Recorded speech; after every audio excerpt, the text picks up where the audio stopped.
API system तुमको हटाना होगा। देखिए, आज की बैठक का जो उद्देश्य था वो दो उद्देश्य था। पहला ये है कि जैसे अन्य राज्यों में यूजीसी नेट की तर्ज पे सेट की परीक्षा होती है, उसके बाद प्रोफेसर की बहाली आती है, वैसे बिहार में प्रोफेसर की बहाली आने वाली है। तो उस बहाली से पहले यहाँ बेट का आयोजन हो और उसके बाद जो है प्रोफेसर की बहाली आए, ताकि सभी छात्रों को बैठने का समान अवसर मिले और किसी की मेधा और प्रतिभा और मेरिट जो है न दबे।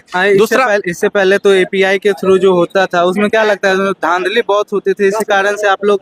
देखिए, एपीआई में बुनियादी समस्या ये है कि उसमें मेरिट नहीं देखी जाती है।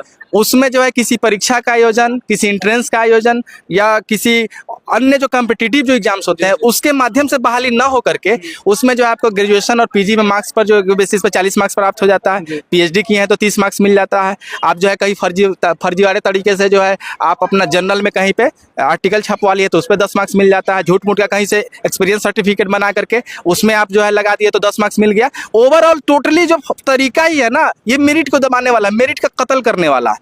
तो इस सिस्टम को हटा करके आप ऐसी व्यवस्था लाइए जिसमें परीक्षा हो।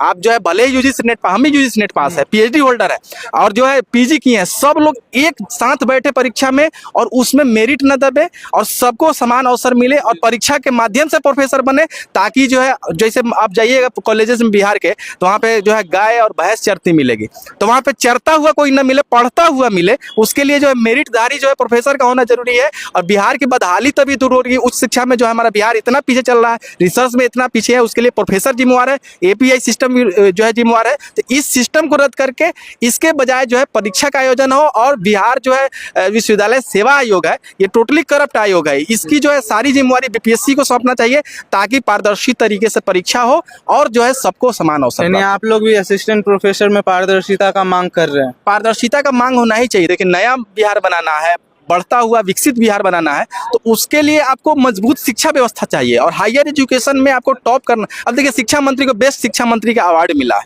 तो बेस्ट आपको तभी कहा जा सकता है जब आप आमूल-चूल रैपिड कोई परिवर्तन लाते हैं और उनको शिक्षा विभाग का जो है उनको जो है मंत्री बनाया गया है, उच्च शिक्षा विभाग का। तो उसमें परिवर्तन लाने की जरूरत है कि आंख और कान बंद मत रखिए, आसपास की राज्यों पर नजर डालिए कि कैसे वहाँ प्रोफेसर की बहाली हो रही है और उस सिस्टम को बिहार में लागू कीजिए, तभी बिहार जो है आगे बढ़ेगा और श्रेष्ठ बनेगा।